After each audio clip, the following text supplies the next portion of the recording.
Selalu FM Nganjuk Miarso masih setia menemani segala aktivitas Anda di edisi hari ini, tentunya masih dengan deretan musik-musik spesial serta juga berbagai informasi di kalender hari ini, yakni Jumat 1 Desember 2023. Tentunya Anda masih ada di program Beranda Kominfo Dinamika di edisi hari ini, dan kali ini kita masih akan berbagi informasi bersama dengan narasumber yang sudah siap hadir di studio Ersal FM. Kali ini dari instansi RSD Nganjuk yang menghadirkan satu narasumber yang siap berbagi informasi bersama dengan Anda semuanya, biasa, yakni telah hadir di studio Ersal FM, yakni ada Dr. Kis Darmanto SPD atau spesialis penyakit dalam dari Rumah Sakit Daerah Kabupaten Nganjuk. Halo, assalamualaikum warahmatullahi wabarakatuh, Dr. Kis. Waalaikumsalam, selamat pagi, salam sejahtera buat semuanya ya. Oke, selamat pagi juga dokter. Gimana nih kabarnya dokter di edisi hari ini? Semangat ya? Semangat, luar biasa. Dan siap berbagi informasi dokter? Ya, siap. Oke, dan juga pemirsa tentunya spesial sekali bersama dengan Dr. Kis Darmanto. Beliau akan berbagi informasi kali ini berkaitan dengan tema kita karena hari ini bertepatan juga dengan 1 Desember 2023, yakni berkaitan juga dengan momentum peringatan Hari AIDS Sedunia. Kita membahas dengan tema kita kali ini yakni HIV dan Stop Diskriminasi. Jadi untuk Anda boleh sekali bergabung bersama dengan kami yang ada di studio Ersal FM. Seperti biasa boleh melalui jalur WA, telepon, ataupun boleh melalui jalur SMS di 0811 30 50 100 53. Baik, Dr. Kis, karena hari ini juga menjadi momen peringatan berkaitan dengan Hari AIDS Sedunia yang jatuh pada tanggal 1 Desember 2023. Jadi dirasa tema atau topik kita kali ini memang benar-benar sangat pas sekali. Mungkin bisa dikenalkan lebih dahulu dokter, berkaitan dengan HIV AIDS sendiri, apa sih dokter yang menyebabkan gitu dokter, dan bagaimana bentuk atau pola penyakit tersebut? Iya, jadi begini, dengar ya, saya.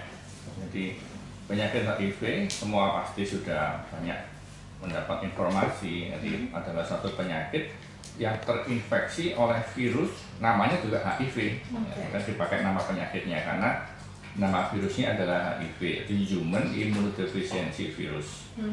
Nah, penyakit ini menyerang limfosit atau khususnya pada sel CD4. Sel ini adalah fungsi dalam tubuh manusia sebagai untuk kekebalan tubuh, daya tahan tubuh.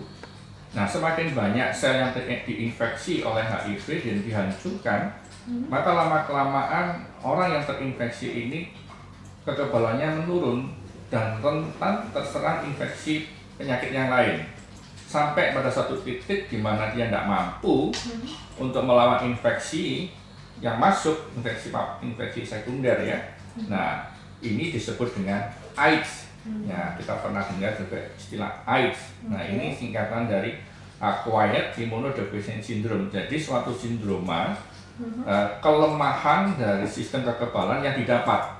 Artinya didapatnya karena infeksi HIV itu. Ada kalau penurunan kekebalan yang lain, misalnya karena kemoterapi atau karena penyakit autoimun ya. Tapi pada kasus ini disebut AIDS karena dia didapat imunodefisiensinya, yaitu karena tadi CD4-nya, sel kekebalannya itu habis ya, dipecah atau dirusak oleh virus HIV tersebut. Gitu ya. Oke, baik dokter. Sebenarnya kalau dari sudut pandang Miarsa sendiri, Dokter Kis, apa sih informasi paling dasar yang harus diketahui oleh Miarsa berkaitan dengan penyakit ini? Nah, yang paling harus diketahui itu bagaimana transmisi atau cara penularan penyakit ini dari satu orang ke orang yang lain. Karena penyakit ini bukan hanya milik satu golongan seks ya, misalnya laki saja atau perempuan, enggak. Semua bisa kena, laki, perempuan, bahkan anak-anak juga. Jadi penyakit ini yang perlu diwaspadai, diketahui oleh para pendengar adalah bagaimana penularannya. Jadi ada beberapa cara penularannya. Jadi yang harus diwaspadai adalah kontak dengan cairan tubuh penderita. Apa cairan tubuh penderita yang membawa virus tersebut? Di antaranya adalah darah, sperma, cairan vagina, cairan anus, serta ASI. Dan ingat, HIV tidak ditularkan lewat udara, tidak ditularkan lewat air, tidak ditularkan lewat keringat, air mata atau air liur, atau gigitan nyamuk seperti demam berdarah atau sentuhan fisik. Jadi orang bersentuhan fisik, kita yang sehat dengan penderita HIV atau ODHIV atau ODHA, itu istilah ya. ODHIV itu orang dengan HIV, belum sampai AIDS. Tapi kalau ODHA orang dengan AIDS, itu sudah kekebalan sangat menurun. Nah, kita tidak akan ketularan hanya dengan bersentuhan fisik, kita berkata-kata misalnya gitu ya, atau kita kena keringatnya dia, nah kita tidak akan tertular. Nah, itu yang harus diketahui. Jadi penularannya melalui tadi cairan tubuh. Nah, bagaimana kok bisa cairan tubuh ini menulari? Ya tadi melewat beberapa mekanisme, yaitu satu, hubungan seks, ya, hubungan seksual dengan penderita HIV, ya, dengan orang yang terinfeksi HIV, maka ini bisa menulari pasangan seksnya, atau melakukan hubungan seks tanpa pengaman, ya. Sudah lama kita selalu mensosialisasikan pakai pengaman ya, kondom. Jadi hubungan seks dengan penderita HIV biasanya pada orang-orang dengan yang berganti-ganti pasangan, ya. Kemudian saya bilang wisata seks, nah gitu ya. Ada orang-orang yang suka beresiko tinggi gitu ya. Ya, itu beresiko tinggi. Kemudian para pengguna narkoba suntik ya, yang menggunakan jarum suntik secara bersama-sama, ya. Kemudian karena pekerjaan yang bisa terkontaminasi cairan pasien, misalnya perawat, dokter gigi, pada saat dia pasang infus dia terpapar kena darahnya pasien, itu juga bisa resiko. Kemudian kalau anak ya, itu dari ibu pada saat proses persalinan. Kalau ibunya itu penderita HIV, resiko anaknya itu juga tertular HIV. Maka kita menyebutkan dengan ADHA, anak dengan HIV. Nah, demikian yang harus kita pahami mekanisme atau cara penularan dari HIV ini pada manusia ke manusia. Oke, baik Dr. Gis. Nah, dari perkembangan kasus HIV/AIDS dari mulai pertama kali ditemukan hingga saat ini, apakah fenomena dan juga perkembangan khusus yang terjadi berkaitan dengan penyakit ini sendiri, dokter? Ya, kita ketahui bahwa saat ini ya sudah ada beberapa obat yang bisa digunakan, bukan menyembuhkan ya, tetapi menghambat atau mengurangi replikasi penggandaan dari virus dalam tubuh manusia, sehingga manusia yang terpapar HIV ini dia bisa bertahan hidup, ya. Tapi syaratnya dia harus minum obat seumur hidup. Jadi HIV ini juga disebut sebagai penyakit seumur hidup, karena dia akan menetap dalam tubuh manusia seumur hidupnya, dan penderita bisa minum obat tersebut, kita menyebutnya ARV ya, antiretrovirus. Nah, dia harus minum itu supaya mencegah tidak semakin banyak virusnya, sehingga kekebalan tubuhnya tidak sampai menjadi AIDS tadi. Nah, sehingga penyintas, kita sebutnya sebagai penyintas, orang-orang yang bisa bertahan hidup ini banyak ya dari HIV. Dan kecenderungan sejak tahun 2010 sampai 2022 ini angka kasus barunya sudah menurun, ya. Jadi sudah dari tahun yang 2021 ke 2022 itu terjadi penurunan berapa itu, sekitar 1% ya, 2% dari per tahunnya ya. Oke. Dan tadi saya kembali ke penularan ya. Penularan yang terbanyak itu adalah para orang-orang yang terpapar pada wanita pekerja seks yang terinfeksi HIV. Ini yang lumayan nomor 1. Nomor 2 itu adalah justru ibu-ibu yang risiko rendah. Jadi misalnya sebenarnya ibu ini ibu rumah tangga baik-baik saja, tetapi suaminya ini yang tertular sehingga dia tertular dari suaminya. Ini yang kedua. Cukup tinggi juga ya, dokter ya. Iya. Kemudian yang ketiga itu adalah homoseks.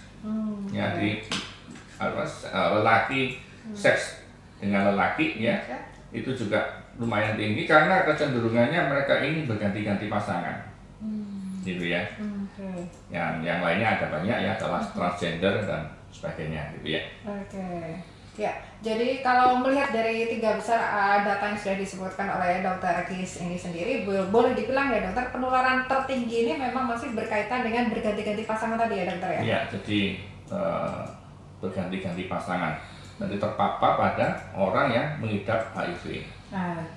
Baik, saya buka dulu ini dokter yang sudah bergabung di kesempatan kali ini. Ada Ardi yang ada di kawasan Wilangan. Selamat pagi dokter Kis, selamat pagi juga untuk Ersal FM. Saya ingin menanyakan berkaitan dengan obat ARV ini, apakah memang benar-benar bisa menyembuhkan penyakit AIDS? Dan apabila seorang manusia sudah terpapar penyakit AIDS sendiri, apakah ada tanda-tanda khususnya? Terima kasih. Silakan dokter Kis. Ya, saya coba dulu ya gejalanya ya. Nah, jadi pada saat seseorang itu terpapar, ya, tertular HIV, itu pada awalnya 2-6 minggu itu seperti orang sakit flu biasa.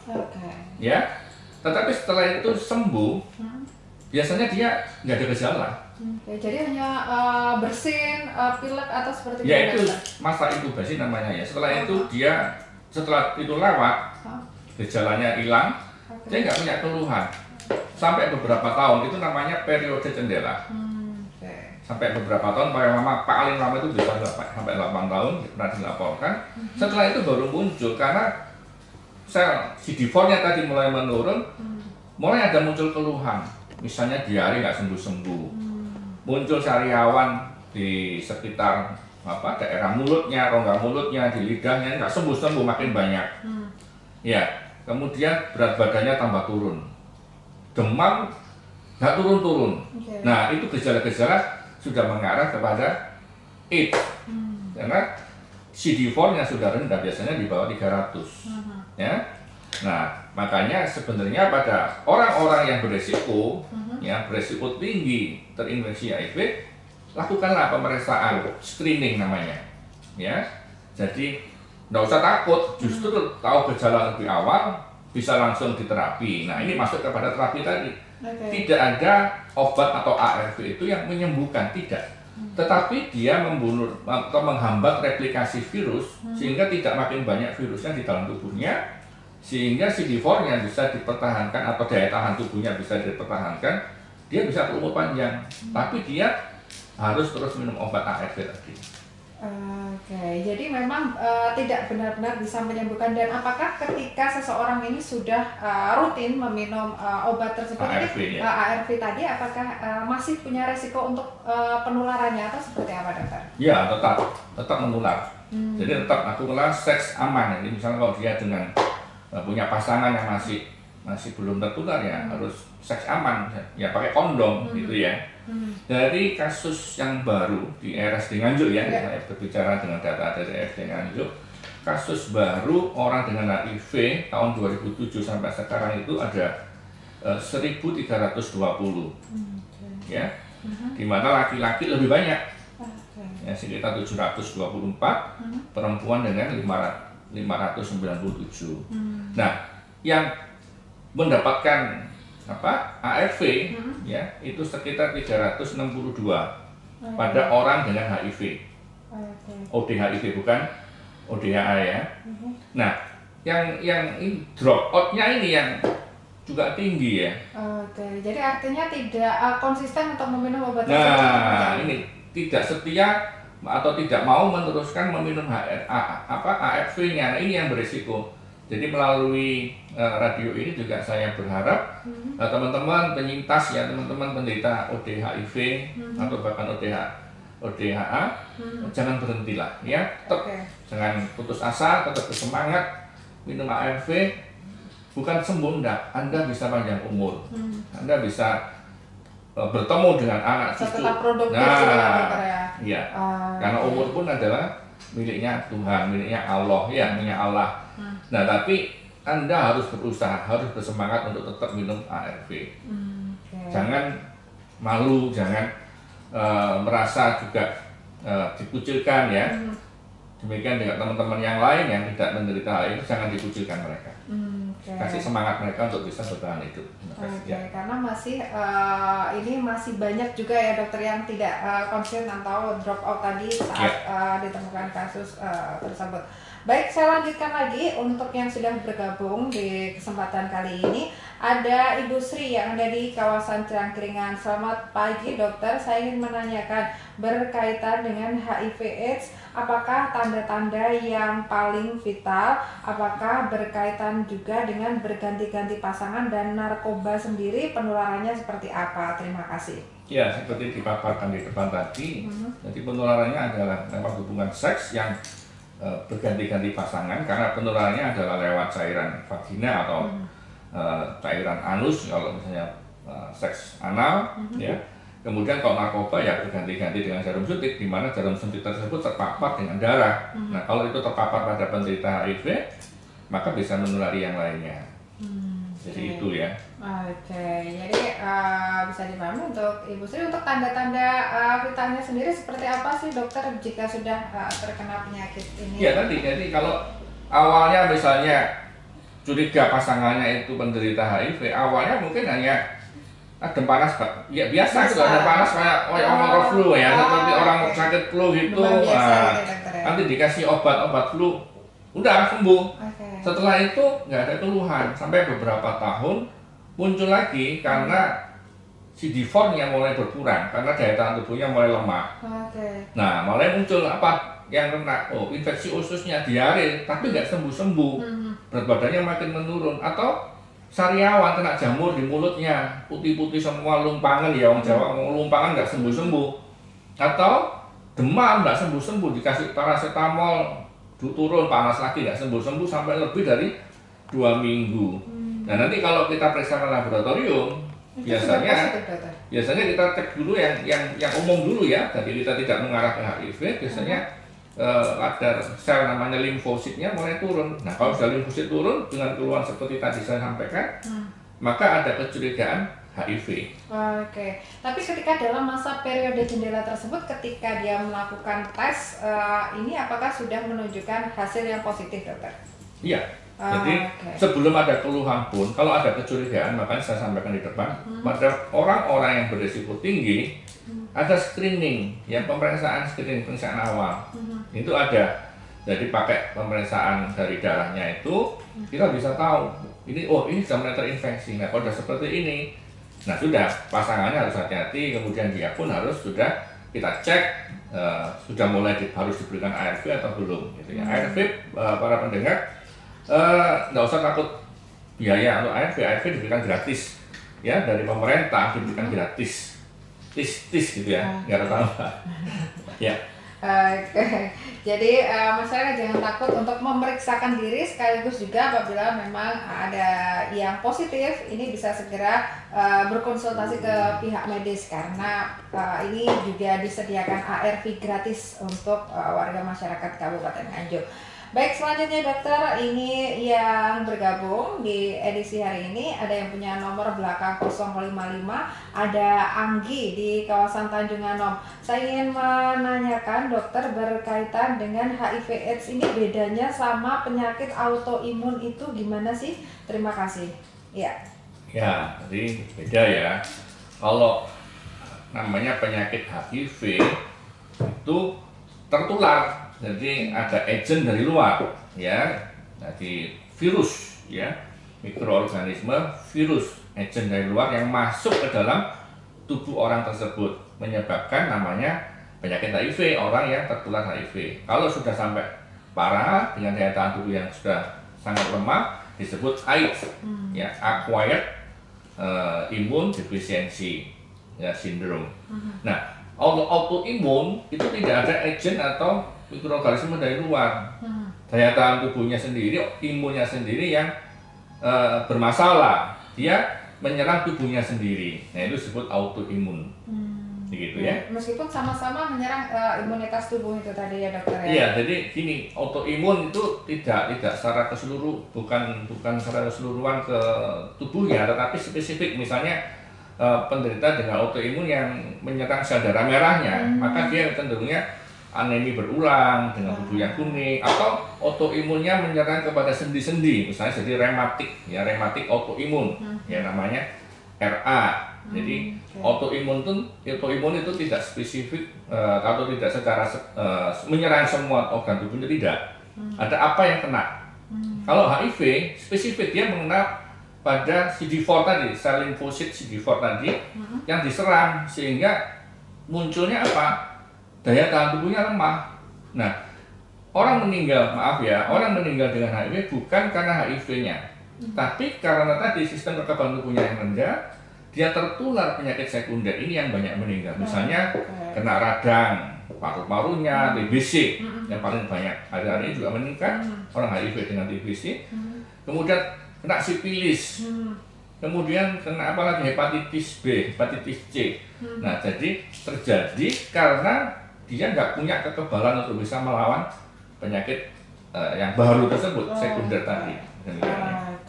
Jadi karena adanya HIV/AIDS ini melemahkan sistem imunitas tubuh, jadi gampang terkena penyakit lainnya, sehingga menyebabkan dia ini meninggal gitu ya, dokter.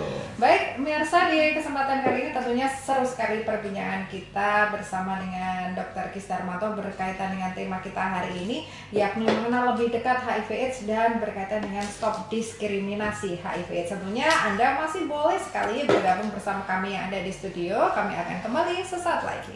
Pemirsa, masih setia menemani segala aktivitas Anda. Di kesempatan kali ini masih ada di kalender edisi Jumat 1 Desember 2023 bersama dengan RSD Nganjuk, yakni ada Dr. Kis Darmanto SPD yang siap berbagi informasi berkaitan dengan mengenal lebih dekat HIV/AIDS dan juga stop diskriminasi. Dan kali ini Dr. Kis ada yang sudah bergabung melalui live chat kita. Ada Tinton. Selamat pagi, dokter. Apakah pemakaian kondom ini bisa mengurangi HIV dan juga AIDS? Terima kasih, meskipun katanya memakai kondom itu kurang nyaman gitu, dokter. Ya, jadi begini, memang yang disarankan itu adalah seks aman. Jadi seks aman supaya tidak tertular. Jadi seks aman itu apa? Seks aman kan tadi kita dari depan paparannya adalah penularan lewat hubungan seks, lewat cairan vagina, cairan anus ya. Makanya disarankan harus pakai kondom pada saat berhubungan seks ya. Jadi diharapkan dengan pemakaian kondom ini atau melakukan seks aman bisa menurunkan penularan dan munculnya kasus-kasus baru HIV. Dan memang setelah beberapa tahun ini dengan sosialisasi pemakaian kondom sebagai seks aman, memang terjadi kecenderungan penurunan kasus baru ya di Indonesia ya. Jadi ya dianggap ya sampai saat ini mampu ya untuk menurunkan kasus baru, tidak tertular. Baik. Selanjutnya nih dokter, ada Bayu. Untuk di Kabupaten Nganjuk sendiri, apakah usaha sudah dilakukan untuk mengedukasi masyarakat? Ya, salah satunya sekarang sudah lama kita lakukan edukasi ya, baik lewat layanan di media, kemudian di beberapa puskesmas itu dengan beberapa metodenya.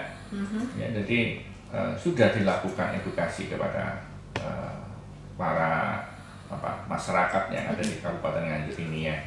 Dan sempat saya ingatkan ya pada teman-teman yang beresiko, terutama khususnya yang beresiko untuk tertular HIV. Anda bisa pergi ke puskesmas untuk pemeriksaan screening gratis, tanpa dipungut biaya. Di puskesmas di 20 kecamatan yang ada di Kabupaten Nganjuk. Ya, tidak usah malu ya. Tidak. Hanya ini kita punya di Kabupaten Nganjuk ini ada 15 layanan PDP ya. Hanya 15 puskesmas itu yang 4 ada di rumah sakit layanannya. Yang puskesmas ada 11 puskesmas ya yang bisa melakukan pemeriksaan tadi ya. Ada PDP, istilahnya PDP, ada perawatannya, ada dukungan tadi termasuk pemeriksaan screening dan pengobatan. Dari semua puskesmas, tapi hanya di 11 puskesmas. Nanti datang aja tanya puskesmas teman-teman apakah termasuk PDP untuk HIV/AIDS. Jadi tidak usah malu lah ya. Ya apa-apa, yang penting screening. Kalau masih aman ya tetap lakukan. Kalau memang masih belum bisa melakukan setia dengan pasangan ya seks aman gitu ya. Ya, kalau berkaitan dengan layanan yang ada di RSD Nganjuk sendiri seperti apa, Dokter Kis? Ya, kalau di Rumah Sakit Nganjuk sejak tahun 2007 ya kita lakukan pelayanan PDP ya, jadi kita bisa melakukan perawatan pasien-pasien dengan ODHA, orang dengan HIV/AIDS, ya, dukungan baik itu pemeriksaan juga pengobatan, pemberian ARV. Jadi di sini kita ada klinik-klinik, baik itu klinik untuk khusus VCT, ya, klinik yang juga khusus untuk ibu bersalin dan klinik anak, ya. Kemudian ada klinik untuk penyakit menular Bu karena seks, ya, klinik kulit dan kelamin, dan layanan penunjang yang lain dengan pemeriksaan laboratorium. Nanti kita tes HIV, CD4-nya kita bisa pemeriksaan di RSD Nganjuk maupun pemeriksaan penunjang lain, seperti radiologi dan itu bisa. Oke. Baik dokter, ini ada yang bergabung di kesempatan kali ini, ada Agus yang ada di kawasan Nganjuk. Saya ingin menanyakan Dokter Kis berkaitan dengan penyakit HIV/AIDS sendiri, khususnya yang ada di Kabupaten Nganjuk, apakah mengalami peningkatan dan resiko terbesar dari penyakit ini seperti apa? Terima kasih. Resiko terbesar ya pasti kematian. Ya, kalau sudah AIDS terkena secondary infeksi ya pasti meninggal ya. Nah kemudian kalau tadi paparan bagaimana jumlah, nah, saya mulai dulu dari provinsi tertinggi dulu ya. Ada 5 provinsi tertinggi untuk HIV itu DKI Jakarta. Nomor 2 adalah Jawa Timur. Ini adalah data tahun Kemenkes triwulan kedua tahun 2019. Sedangkan untuk AIDS, ya, jadi HIV yang sudah jadi AIDS artinya sudah sangat-sangat lemah, sudah banyak kehilangan CD4-nya. Yang pertama itu adalah Papua, yang kedua adalah Jawa Timur. Aduh, ya ini repot ya. Nganjuk ini ya wes termasuk, karena termasuk Jawa Timur ya. Nah seperti itu ya. Jadi, nah sementara untuk kasusnya di Nganjuk sendiri, ya, yang diidentifikasi pasangan itu ada 61, artinya salah satunya menulari pasangannya. Ya, yang meninggal hingga tahun ini, sejak tahun 2007 itu sudah 426 ODHIV di Kabupaten Nganjuk ya. Paling banyak adalah pria justru. Nah, yang tadi saya di depan sampaikan yang gagal drop out, yang full up itu banyak ya, tinggi. Itu ada 527 dan yang wanita itu 247. Nah ini yang yang khawatir ya, yang wanita ini kalau dia ini adalah WBSK, wanita pekerja seks komersil, dan masih berkarya, masih bekerja aktif gitu ya, masih aktif. Nah ini loh ya Bapak Ibu, Bapak oh itu nggak ikut ya, Bapak dan teman-teman kaum Adam ya, kaum pria, hati-hati, seks aman, gitu ya. Baik, selanjutnya dokter, ini ada Faiza di Kertosono ingin bertanya dokter, apakah sudah di RSD Nganjuk ini terdapat vaksin untuk pencegahan HPV bagi perempuan? Ya ini beda ya berarti dokter ya. HIV sama HPV beda ya. Oke, tapi kalau HIV sampai saat ini memang belum ditemukan ya dokter untuk vaksinnya sendiri. Ya, sebenarnya HPV bisa di Nganjuk, banyak dokter-dokter kandungan itu melakukan HPV ya. Oke, jadi ini dua penyakit yang berbeda pastinya dokter ya. Ya, Dokter Kis, karena dari data yang tadi yang sudah disebutkan, tentunya kasus tertinggi khususnya ada di Kabupaten Nganjuk sendiri ini kan masih berkaitan dengan potensi seks beresiko dan juga berganti-ganti pasangan. Nah, apakah ada kaitan dari kasus yang sudah dokter tangani sendiri, ada kaitan antara infeksi menular seksual dan juga HIV/AIDS ini sendiri dokter? Apa mengikuti atau gimana sih dokter gitu? Ya pasti ya, jadi terutama di Indonesia ya, secara global aja terjadi peningkatan kasus sifilis ya. Jadi sifilis itu adalah penularannya lewat hubungan seks ya, PMS ya, penyakit menular hubungan seks. Dan kalau dia HIV-nya sudah banyak menyebabkan orang tersebut kekurangan CD4-nya, jadi daya tahan tubuhnya lemah. Ya, di samping tadi orang tanpa HIV pun bisa ketularan PMS ya, penyakit menular seks. Orang dengan HIV malah sangat-sangat besar peluang beresiko. Jadi begitu. Nah gejalanya apa PMS ya? Salah satunya biasanya kencingnya beranak, Kalau ibu-ibu justru paling-paling cuma keputihan gitu ya. Jadi dipikir keputihan biasa, tapi tertular sebenarnya itu PMS dari suaminya gitu ya. Nah, seperti itu. Oke, baik dokter.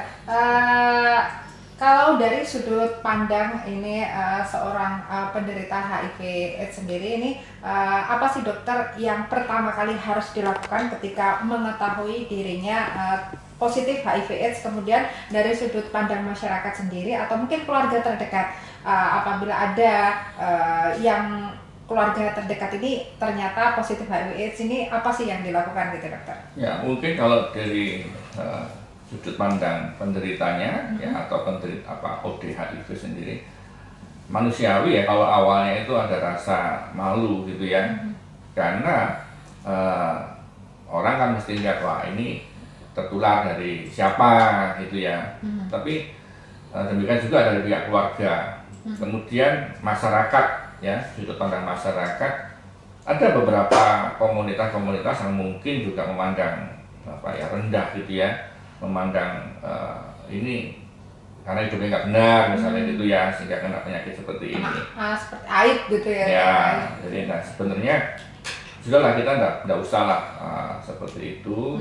Ya, kita dilihat dari sisi kemanusiaan ya, dari teman-teman yang terpapar menderita atau orang-orang dengan HIV ini. Mereka butuh dukungan supaya mereka bisa sehat dalam arti panjang umur, ya, dengan disarankan untuk bisa mendapatkan ARV. Jadi setiap kalau kita bertemu dengan teman atau orang yang mengidap HIV, coba disemangati, disuruh berobat, karena obatnya ada, bukan menyembuhkan, tapi dia akan berdampingan dengan obat itu seumur hidupnya. Ya, dia bisa panjang umur ya, dan tidak menular lah kalau kita cuma ngobrol aja, kita bersalaman ya, duduk bareng-bareng, itu tidak akan tertular lah ya. Dan biarkan dia juga beraktualisasi sebagai masyarakat, bermanfaat, berguna bagi masyarakat gitu ya. Dan dia mungkin dengan apa yang dia alami, beri kesempatan dia juga sharing, dia juga berbagi supaya yang lain tidak tertular seperti itu ya. Oke, baik, terakhir Dokter Kis, berkaitan dengan momen peringatan Hari AIDS Dunia di tahun 2023 ini sendiri, khususnya di Kabupaten Nganjuk, pesan seperti apa sih dokter berkaitan dengan tema kita kali ini kepada pemirsa Ersal FM? Ya, sebagai closing statement ya sebenarnya. Jadi Bapak Ibu, teman-teman pendengar Ersa, mari kita mulai hidup sehat. Ya, hidup sehat itu bukan cuma dari pola makan, bukan cuma berolahraga, tapi bagaimana kehidupan seks kita juga sehat. Jadi tidak berganti-ganti pasangan, tetap setia dengan pasangannya. Kalau masih jomblo, cepat-cepat cari pasangan. Tidak wisata seks. Nggak usah ganti. Kalau toh memang nggak bisa menahan diri, lakukan seks aman menggunakan kondom. Ya. Nah, kemudian Bapak Ibu teman-teman, kalau ada di sekitar kita tahu ada seorang yang mengidap HIV, jangan kucilkan dia. Ayo disemangati, dirangkul untuk berobat, karena dia pun adalah seorang manusia, punya cerita dalam hidupnya. Mungkin ceritanya dia itu bisa juga menolong, membantu orang-orang yang lain tidak tertular. Disemangati, didorong untuk berobat. Bisa ke Rumah Sakit Umum Nganjuk atau ke 11 puskesmas yang juga ada pelayanan HIV-nya, supaya dia mendapatkan ARV. Dan pada teman-teman yang beresiko tinggi, ya, juga jangan malu, screening gratis ya, di PDP tadi, pelayanan PDP di puskesmas atau di rumah sakit. Karena semakin awal kita tahu, kesempatan kita untuk bertahan hidup juga semakin besar tentunya. Ya, jadi semakin awal diketahui, semakin cepat mendapatkan pengobatan, risiko kehilangan nyawa berkurang. Oke, baik. Terima kasih sekali Dr. Kis Darmanto atas kehadirannya berada di studio Ersal FM, sudah berbagi informasi bersama dengan pemirsa kita. Dan juga pemirsa, semoga saja apa yang kita hadirkan di kesempatan kali ini bisa memberikan manfaat serta inspirasi untuk Anda melaksanakan berbagai aktivitas. Saya Asti pamit undur diri dulu. Terima kasih atas kebersamaannya bersama dengan RSD Nganjuk. Wassalamualaikum warahmatullahi wabarakatuh. Sampai jumpa.